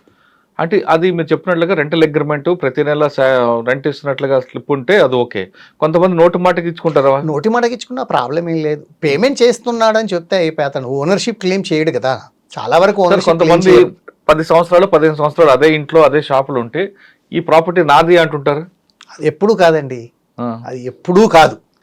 నువ్వు వన్స్ టెనెంట్, నువ్వు ఎప్పుడూ టెనెంటే, అన్లెస్ మన తర్వాత ఏమైనా సర్కమ్స్టాన్సెస్ చేంజ్ అయ్యి అమ్మినామని కొన్నామని ఇలాంటివి సృష్టిస్తుంటారు కదా, మనం వాటికి మనమే అడ్డుకట్ట వేయలేము అందుకని. కానీ కొంతమంది పోలీసులు ఇప్పుడు ఇదే కేసు వాళ్ళ దగ్గరకు వచ్చింది అనుకో, ముందేది సివిల్ మ్యాటర్ అంటారు, కానీ వాళ్ళ ఆఫీసర్తోనో లేదా ఇంకోళ్ళతోనో మన పైరు చేయించుకుంటే వాళ్ళతో కంప్లైంట్లో నన్ను బెదిరిస్తున్నాడని ఒక సెంటెన్స్ రాయిస్తారు. అది రాయిస్తారు, వాళ్ళు పోలీసు వాళ్ళు ఏదో వాళ్ళు బిహైండ్ బ్యాక్ ఏదో చేస్తారు, వాడిని తీసి బయట కూడా తీసేస్తారు, అది జరుగుతాయి. ఎందుకు పెద్ద వాళ్ళే జరుగుతున్నాయి. సరే, నా ఇంట్లో అద్దెకున్నాడు ఒక ఆయన ఖాళీ చేయట్లేదు, లేదా షాప్లో ఖాళీ చేయట్లేదు, నేను తిరగలేని విసుగొచ్చింది నాకు, నేను ఆ షాప్కి తాళం వేసాను, ఆ ఇంటికి తాళం వేసాను అనుకోండి, అప్పుడు ఆయన కోర్టుకు వెళ్తాడు. కోర్టుకు వెళ్ళి ఈ విధంగా నేను రాంగ్ఫుల్ పొజిషన్లో ఉన్నా, నేను కంటిన్యూస్గా టెనెంట్ ఉన్నాను, ఆయన ఏదో ఒప్పుకున్నాడు, నాకు ఇంకా కొన్ని రోజులు ఇస్తా అన్నాడు, ఇవ్వలేదు అని చెప్పి ఒక కేసు పెట్టి ఇంజెక్షన్ తీసుకొస్తాడు మీ మీద. అవునా? అలా కాకుండా ఆ ఇంట్లోనే ఆ షాపులోనే ఇంకో డబ్బులు పెట్టారు పోయాయి అని కూడా పెట్టచ్చా వీళ్ళు టెనెంట్? అట్లా పెట్టరు. అంతే, ఇప్పుడు ఒకసారి మీరు పొజిషన్ ఇచ్చినాక మీరు అందులో పోయి పెట్టడం ఏముంటుంది, అలా పెట్టడానికి లేదు. ఇప్పుడు సామాన్యంగా ఒక అద్దెకి ఇచ్చుకున్న వ్యక్తి, పెద్దవాళ్ళంటే వేరేగా ఉంటుంది, సామాన్యుడు అద్దెకి ఇచ్చాడు ఎవరికో, అది ఖాళీ చేయాలంటే ముందు ఇస్తున్నప్పుడు ఏం చేయాలండి?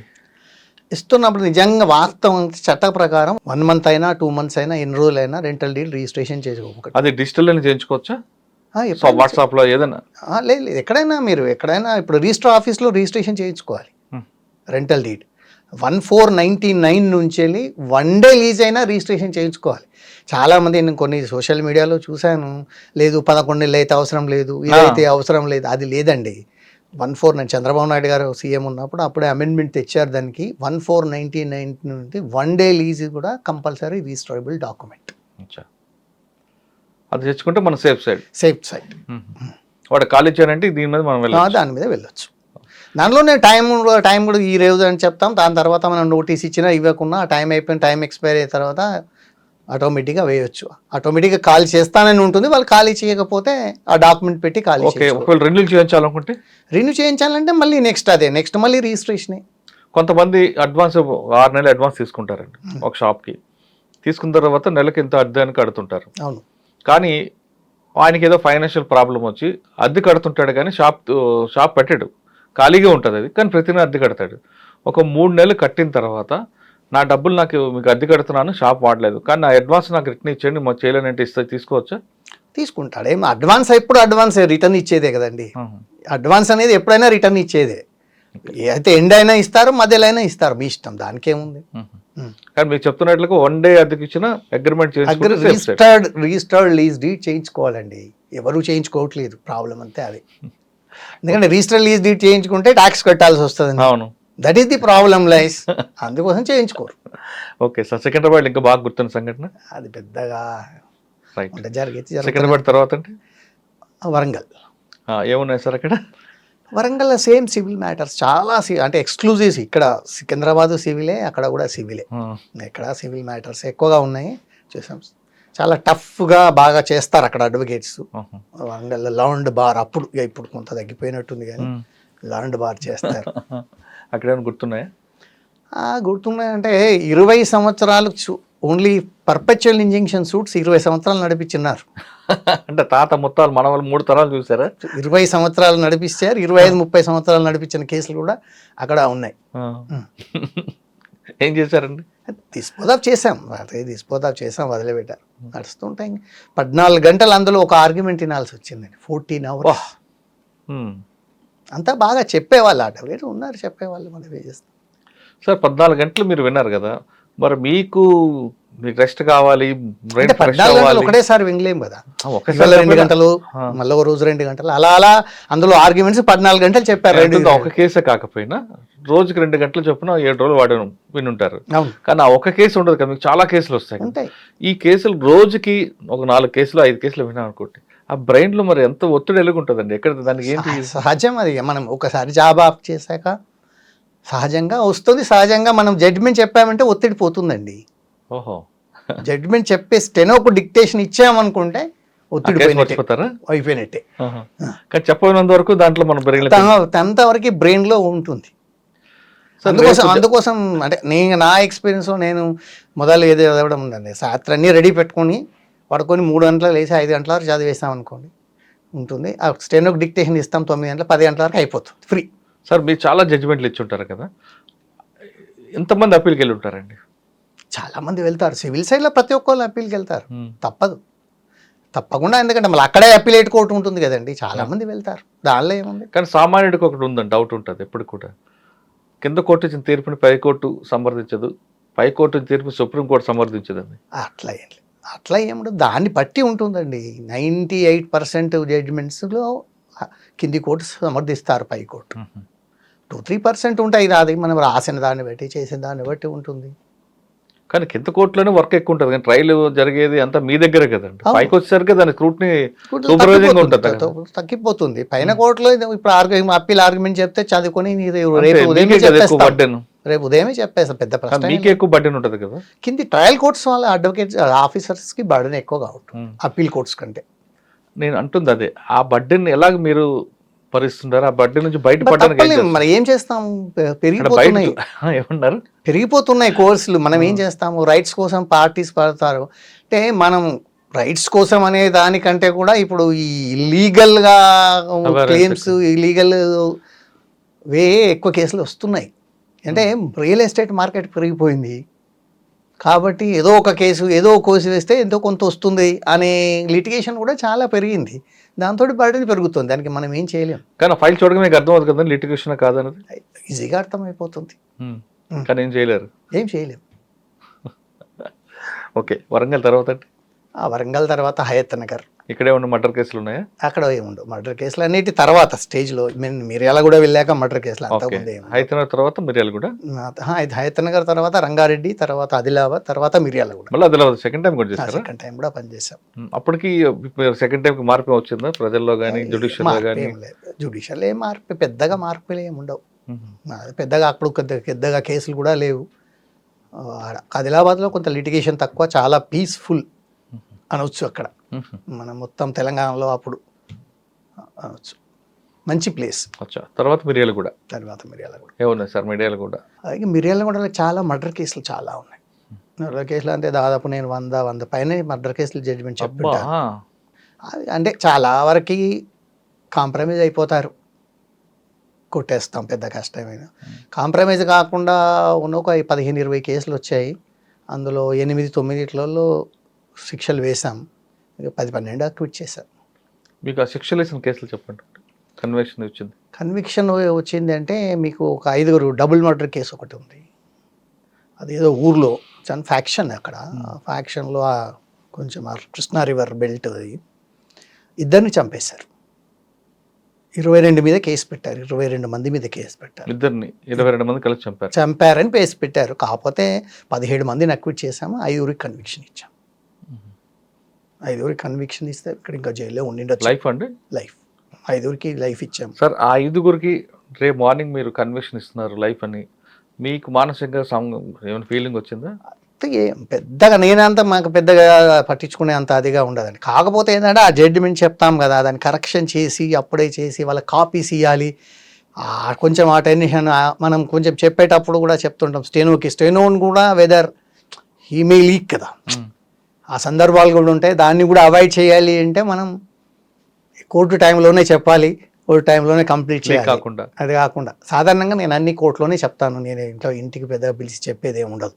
కానీ కొంతమంది మాట ముందే చెప్పేస్తారు, జడ్జి గారు 3 ఇళ్ళగుంది, వాళ్ళ కన్విక్షన్ రావచ్చు, అక్విల్ అవ్వచ్చు అని. అంటే ఇప్పుడు సపోజ్ నేనున్నానంటే బాగా చదువుకొని వచ్చాను, కొంత పార్ట్ చెప్పాను, అప్పుడు మళ్ళీ బెంచ్ మీదకి వెళ్ళాను. బెంచ్ మీదకి వెళ్ళినా బెంచ్ నడుస్తున్నా మన ఫీలింగ్స్ లోపల ఉంటాయి.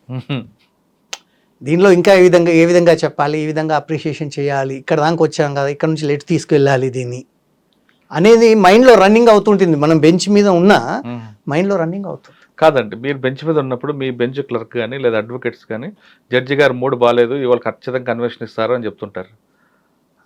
ఎక్స్ప్రెషన్ కొందరు గుర్తుపడతారు. అంటే ఇంట్లో ఉన్న సమస్యలు మనం రిఫ్లెక్ట్ అవుతాయి అక్కడ కొన్ని సందర్భాల్లో తప్పకుండా. After all we are human beings. అదేం లేదు, ఇది కాదు అది కాదు అనడానికి ఏం లేదు, అన్నీ అవుతాయి.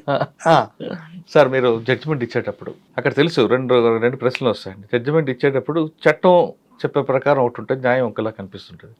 ఖచ్చితంగా శిక్ష పడాలి అనుకుంటారు, కానీ అక్కడ సందర్భం మీకు సహకరించదు. మీరేం చేస్తారని? అక్విట్ చేసేస్తాం. ఇప్పుడు మన లైన్లో మనం రాయగలుగుతామా, రాసి మనం మెప్పించుకోగలుగుతామా అనే లైన్ ఏదన్నా ఉంటే చేయాల్సిన, లేకపోతే అక్విట్ చేసేస్తాం. ఓకే.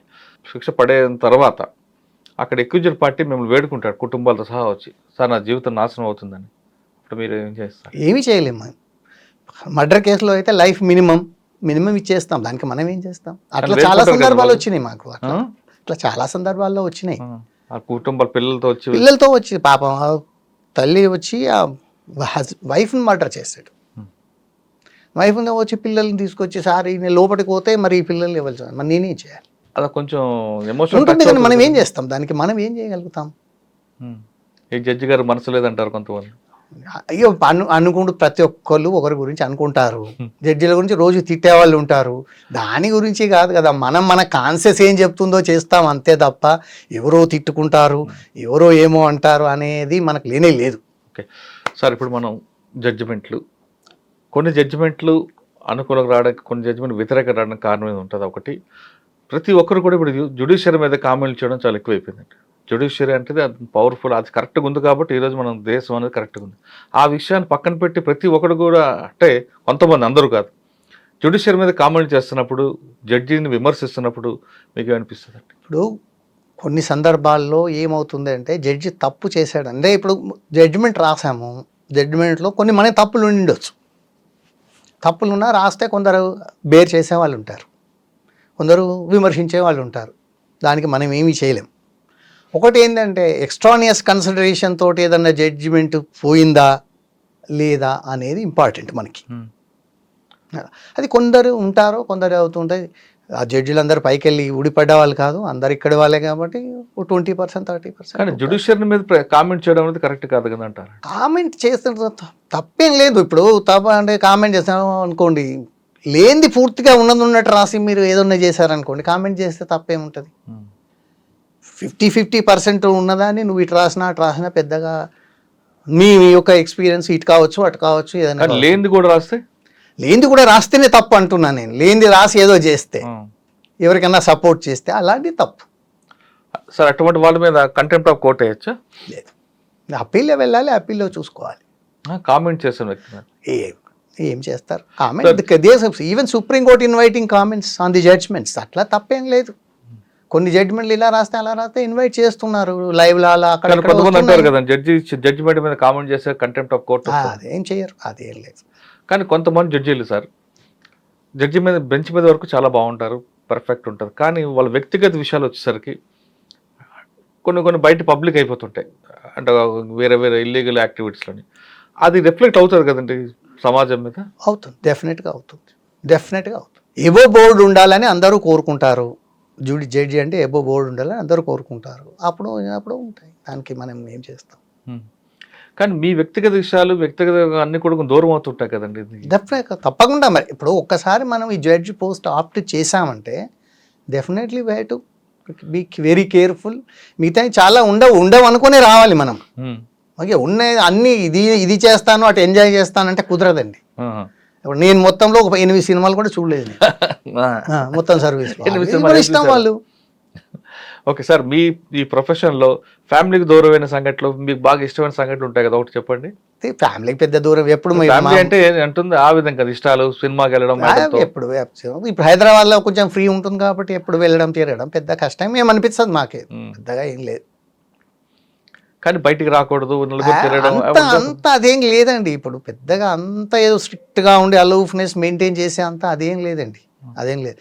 నా మటుకు నేను చెప్తాను, నాతోటి చాలా మంది అడ్వకేట్స్ ఇప్పుడు మీ దాకా ఎంత ఫ్రెండ్లీగా మాట్లాడతారు, రోజు నా దగ్గర చాంబర్లోకి వచ్చి కూర్చోండి, కన్విక్షన్ ఇచ్చినా కూడా వచ్చి కూర్చొని చాదాగిపోయిన వాళ్ళు ఉన్నారు. అది మంచి ఫ్రెండ్షిప్ కదండి, రిలేషన్ అంతే. అంటే సార్ ఇష్టం, సార్ ఒపీనియన్, మీరు ఎలా కూడా కన్విక్షన్ ఇచ్చాము, వచ్చి కూర్చొని మీదే మాదే సార్ అంటారు. అంతేగాని ఏముండరు, అంత స్పోర్టివ్ గా ఉంటారు. కొంతమంది దాన్ని అడ్వాంటేజ్ గా తీసుకొని ఏదంటే మనం అడ్వాంటేజ్ తీసుకునే అవకాశం. ఇప్పుడు ప్రాబ్లం ఏముంటుంది, నేనున్నాను అనుకోండి, నేను 80% వర్క్ డిక్టేషన్ అంతా బెంచ్ మీదే చెప్పేస్తాను కాబట్టి స్కోప్ తక్కువ. మన లోపల ఉంది, ఇవాళ పెట్టుకొని 3 రోజులు పెట్టుకొని 4 రోజులకు పెట్టుకొని ఏదన్నా చేస్తాం అనుకోండి, అప్పుడు కొంచెం స్కోప్ వస్తుంది. మనం వెళ్ళక ముందే ఈ రోజుల్లో ఏమైపోయిందంటే, మనం ఆ స్టేషన్ వెళ్ళక ముందే మన గురించి పోతాయి ఇన్ఫర్మేషన్ ఎట్లాంటి వాడని. అలాంటప్పుడు పెద్దగా ఏముండదు. ఓకే సార్, మిర్యాలగూడ తర్వాత నేను భువనగిరి 4-5 months చేశాను. అక్కడ నుంచి మహబూబ్ నగర్ నుంచి సిటీ సివిల్ కోర్ట్ నుంచి అకాడమీ. ఓకే, ఈ జర్నీలో సాదాబైనమ్మ టాపిక్ తీసుకొద్దామండి. సాదాబైనామాకు మనకి ఈ జర్నీకి పెద్ద సంబంధం లేదు. దాంట్లో మీరు బాగా ఎక్స్పర్ట్ కాబట్టి. ఎక్స్పర్ట్ అని ఏం లేదు, మాకు అప్పుడు మిర్యాలగూడలో పనిచేసినప్పుడు ఏదో నేర్పాలి కదా అడ్వకేట్స్, కానీ ఆ సీనియర్ అడ్వకేట్ సార్ ఏదో చేద్దాం ఏదంట సాదాబైనామా ROR యాక్ట్ గురించి మొత్తం ఒక పవర్ పాయింట్ తయారు చేసి అక్కడ వాళ్ళకి చెప్పాము.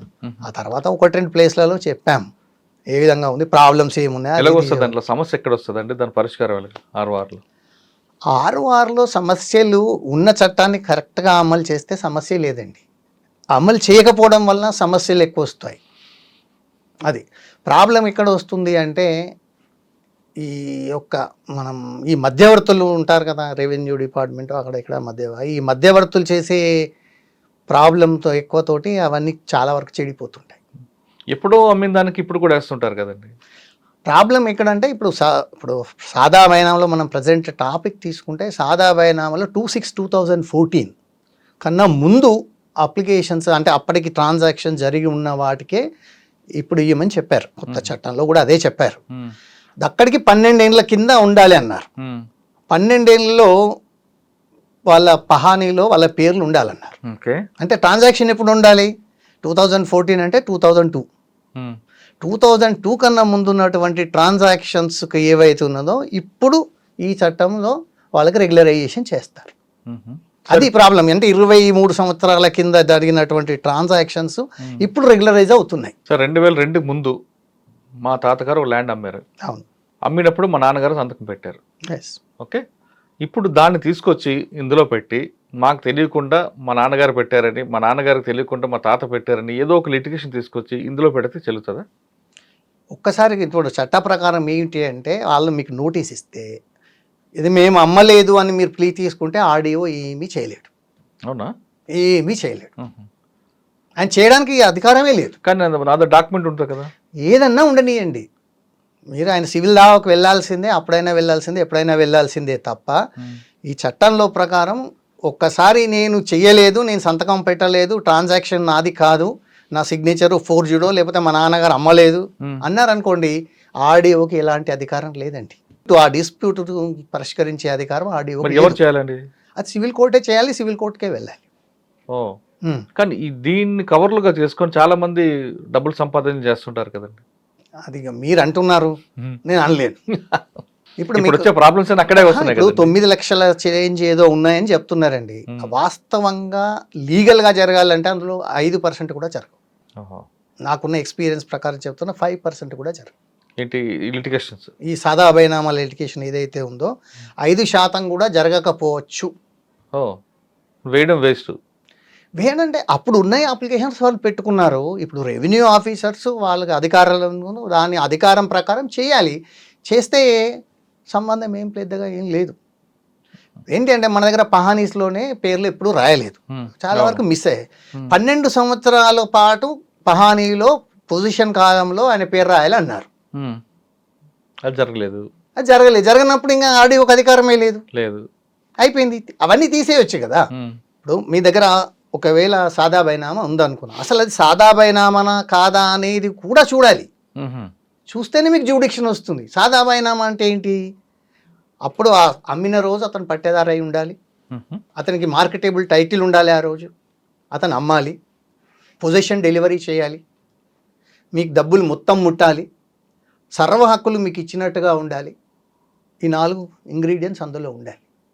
అందులో ఏది లేకున్నా పోయినట్టే. అయ్యో, ఈ 3 ఇచ్చి పొజిషన్ లేదనుకోండి. పొజిషన్ లేకపోతే లేనే లేదు. ఇంకా పొజిషన్ లేకపోతే ఎక్కడదండి? పొజిషన్ లేకపోతే మీకు సాదా బైనామానే లేదు. ఓకే, పొజిషన్లో ఉన్నాడు అనుకోండి అవతల వ్యక్తి, అప్పుడు పొజిషన్లో ఉన్నా మీకు మళ్ళీ ఈ 12 సంవత్సరాలు మీ పొజిషన్లో లేకపోతే, మీరు స్మాల్ ఆర్ మార్జినల్ ఫార్మర్ కాకపోతే ROR యాక్ట్ లేదు, మీకు సాదా బైనామా లేదు. ఒకవేళ ఆ రోజు అమ్మిన రోజు సపోజ్ ఒక మైనర్ దగ్గరికి వెళ్ళి కొన్నారనుకోండి, ఆయన మేజర్ అయి ఉంటాడు కాబట్టి ఇప్పుడు మేజర్ అయి ఉన్నా పనికిరాదు. మైనర్ తోటి అప్పటి ట్రాన్సాక్షన్ చెల్లదు. ఒక పిచ్చివాడితో దగ్గర కొన్నాడు, ఒక పిచ్చివాడు ఉన్నాడు ఊర్లే, అతని ల్యాండ్ ఏదో కొట్టేద్దామని మీరు సాదా బైనామా సృష్టించుకున్నారనుకోండి, చెల్లదు. అంటే మైనర్ గానీ మానసిక స్థితి సరిగా లేదు, incapacity to contract. Capacity, contract చేసే కెపాసిటీ ఉండాలి ఆ రోజుకి, లేకపోతే లేదు. 2002 బిఫోర్ అప్పుడే కదా. 2002 అయితేనే 12 సంవత్సరాల పానీలో వస్తుంది, లేకపోతే ఎలా వస్తుంది? మరి దీనికి రెమెడీ ఏంటండి? రెమెడీ సివిల్ కోర్టుకు వెళ్ళాల్సిందే, వేరే రెమెడీ లేదు. ఆర్డీఓకి లేదు. ఆర్డీఓకి లేదు. ఆర్డీఓ గారు దగ్గరికి వెళ్ళి కొంతమంది మేము చేసి పెడతాం, నేను డబ్బులు తీసుకుంటాను, జరుగుతుంటాయండి. మనం ఇవన్నీ మీరు చెప్తున్నా కదా, ఒకవేళ లీగల్గా ఫైట్ చేస్తే ఏవి 90% కూడా చెల్లవు. ఈవెన్ పాత ROR యాక్ట్లో కూడా 95% తప్పులే. కాకపోతే ఎవరు పట్టించుకోలేదు. అప్పుడు ల్యాండ్స్ విలువ లేదు, అది లేదు, ఇది లేదు, జరిగి ఉన్నాయి, పట్టించుకోలేదు. ఇప్పుడు చాలా విలువ ఉన్నాయి కాబట్టి చాలా తప్పకుండా పట్టించుకుంటారు. అట్లేం ఉండకపోవచ్చు. అంటే వీళ్ళు టేబుల్ వర్క్ చేసుకోవాలి. అసలు ఫస్ట్ ఏంటంటే రెవెన్యూ ఆఫీసర్ RDO గారు వాళ్ళ సంబంధించిన స్టాఫ్ తోటి మనం అనుకున్న 3 టేబుల్ వర్క్ చేసుకోవాలి. లేకుండా మీరు నోటీస్ ఇస్తారు, మళ్ళీ వచ్చినాక మళ్ళీ అదే ఆబ్జెక్షన్ వస్తుంది. లాభం ఏం జరుగుతుంది మనకి?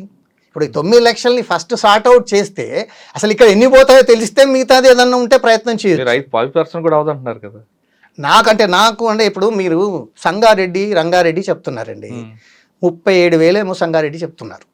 37,000 అంటే ఆ మధ్య కాలంలో కూడా ల్యాండ్స్ వాల్యూస్ పెరిగినాక రిజిస్ట్రేషన్ చేయించుకోకుండా ఎంతమంది ఉంటారు? ఇవి ఏడికెళ్ళి వచ్చాయి? 2002 కన్నా ముందు ల్యాండ్ వాల్యూస్ సిటీ చుట్టుపక్కల చాలా పెరిగినప్పుడు అప్పుడు అమ్మకుండా ఎంతమంది అమ్ముకున్న వాళ్ళు తప్పకుండా రిజిస్ట్రేషన్ చేయించుకున్నారు. ఏదో 60, 65, 70లో ఆ కాలంలో అంటే వేరు. కానీ ఈ సంగారెడ్డి ఏరియాలో 35,000, 37,000 ఉండడం ఏంటి?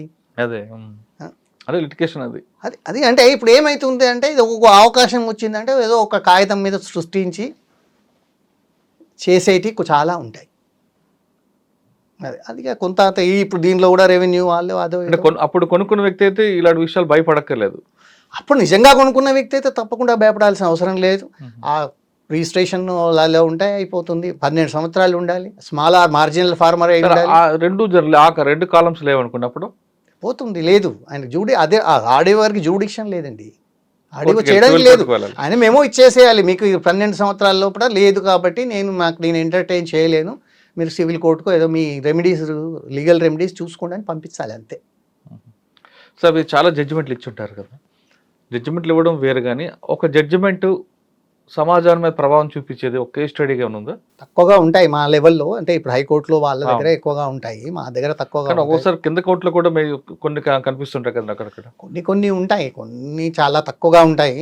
ఇప్పుడు మా దగ్గర మిర్యాలగూడలో మీకు కోర్టులో మర్డర్ చేశారు. కోర్టులో కళ్ళ ముందే అంటే కోర్టులో అంతా క్లయింట్స్ వాళ్ళు చూస్తున్నా మర్డర్ చేశారు. మీరు బెంచ్ మీద ఉన్నారు? లేదు, నేను లేదు, వేరే నాకన్నా ముందు ఎప్పుడు నా దగ్గరకు వచ్చింది ట్రయల్కి. నా దగ్గరకు వచ్చింది ట్రయల్కి. ఇప్పుడు అట్లాంటి కేసుల్లో సరే ఎవిడెన్స్ చెప్పకపోతే నేనేం చేస్తాను? కొట్టేస్తాను.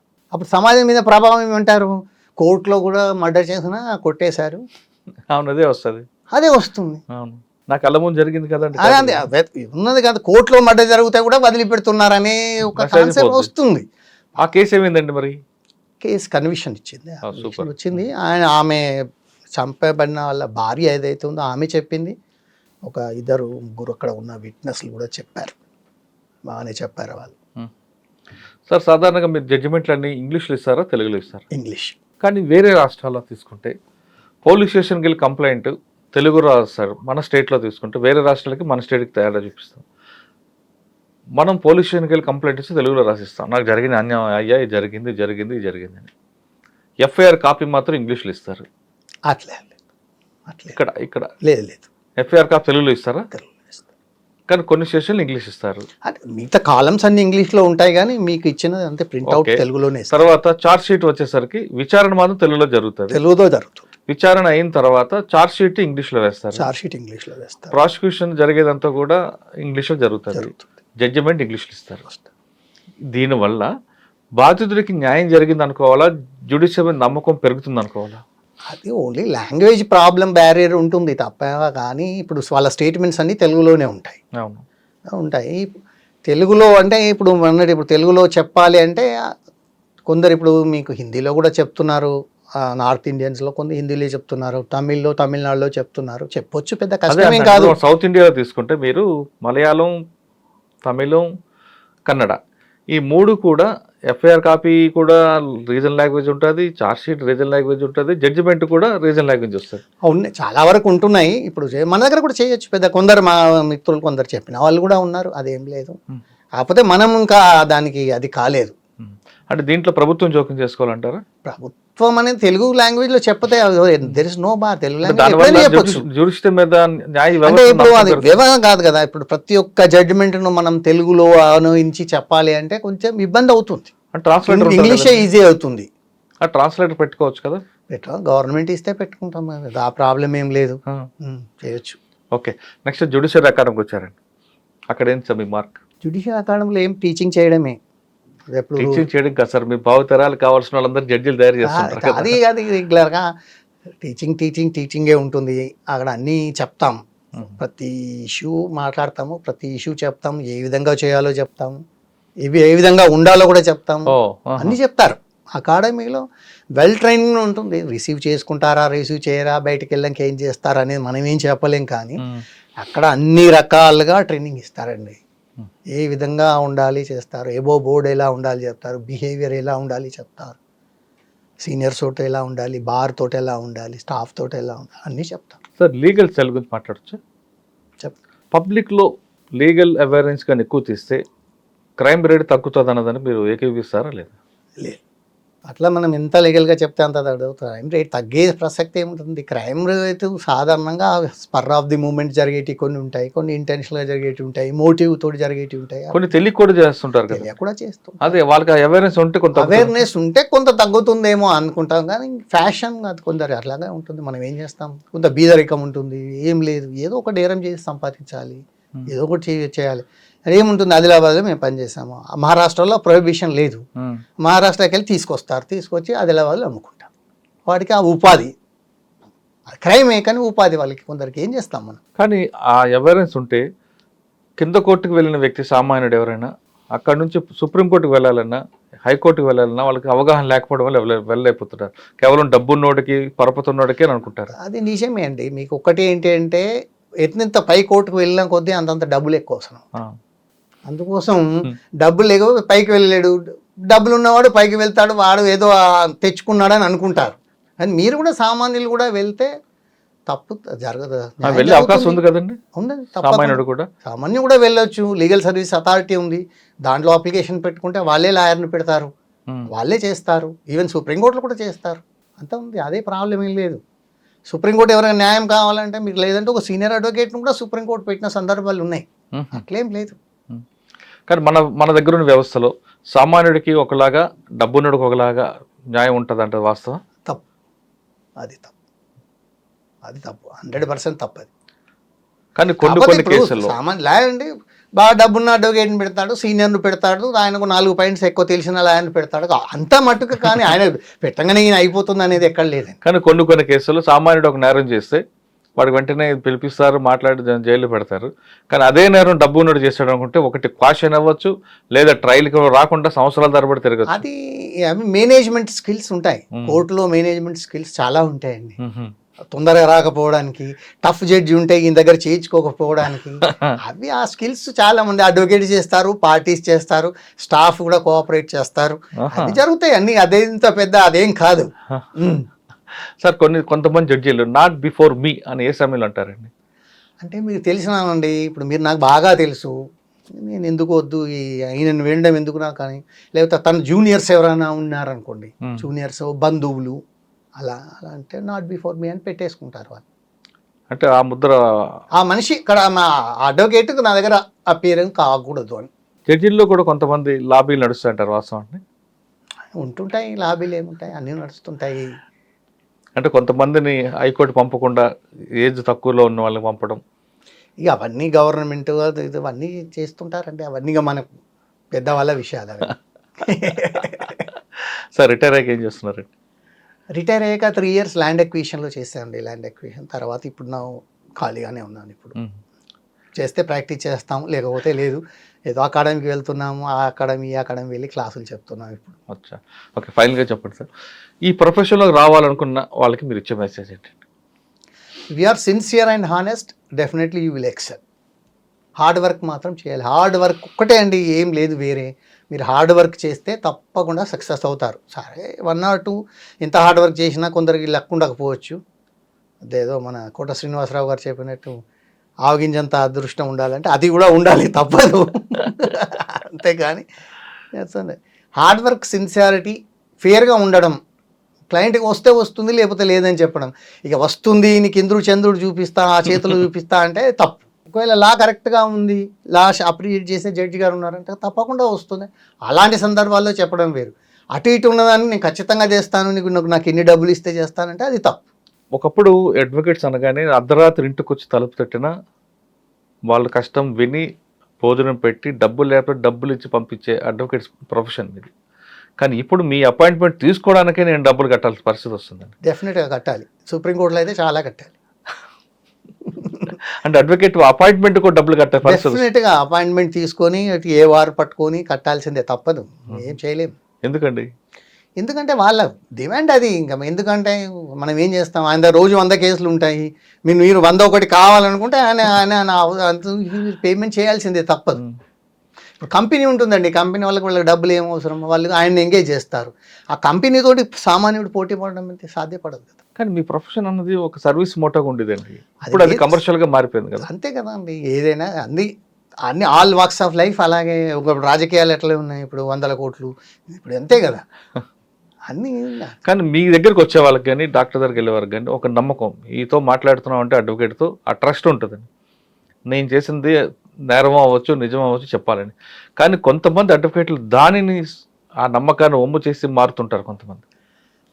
జరుగుతుంటాయండి ఇవన్నీ. మనం ఆఫ్టర్ ఆల్ హ్యూమన్ బీయింగ్స్లో ఎవరు ఏ విధంగా ఉంటారు, ఏం చేస్తారు, మనం ఎట్లా చెప్తాం. కానీ ఈ ప్రొఫెషన్ మీద కనపడకూడదు కదండి అది. కనపడకూడదు, ఉండేవాళ్ళు ఇప్పటికి కూడా ఉన్నారు కొంతమంది ఉన్నారు, మరుగునబడిపోయి కూడా ఉన్నారు. దానికి మనం ఏం చేస్తాం, అన్ని వాస్తవాలు చెప్తే ఈయన ఏం చెప్తున్నా అది జరుగుతుందండి. ఇప్పుడు నేను ఈ కేసు గెలవవు బాబు వద్దు అని నేను చెప్పాను అనుకోండి, మీ దగ్గరికి వస్తాడు, మీరు ఏదన్నా ఒకటి పెట్టి వేస్తారు, ఏదో ఒకటి తయారు చేసి వేస్తారు. వేసిన తర్వాత ఏమవుతుంది, లాస్ట్కు అదర్ సైడ్ భరించలేకనో ఇది భరించలేకనో ఒక 10%కో 20%కో కాంప్రమైజ్ అవుతారు, 2 కోట్లు వస్తాయి. నేను కేసే గెలవనన్నాడు, నాకు 2 కోట్లు వచ్చినాయని అనుకుంటే అప్పుడు ఏం చేయాలి నేను? నిజంగా కేసు గెలవడం తెలిసి ఏదో ఒక లిటిగేషన్ పెడితే ఎంతో కేక్ వస్తుంది. కేక్ వచ్చి ఇప్పించినారు మీరు కాబట్టి మీరు చాలా పెద్ద అడ్వకేట్ కింద లెక్క. వాస్తవం చెప్పినాం కాబట్టి ఇది కాదు.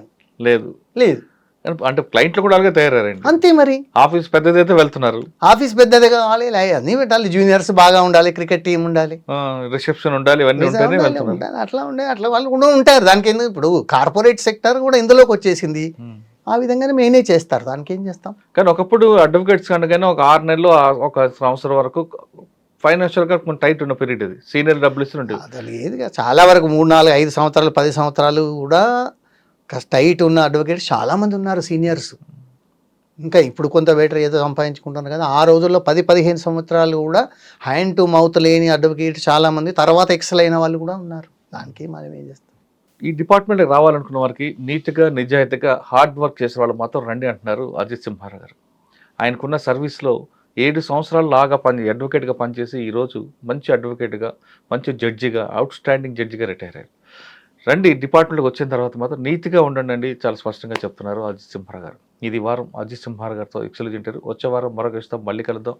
నమస్తే, థ్యాంక్ యూ అండి, థ్యాంక్ యూ వెరీ మచ్.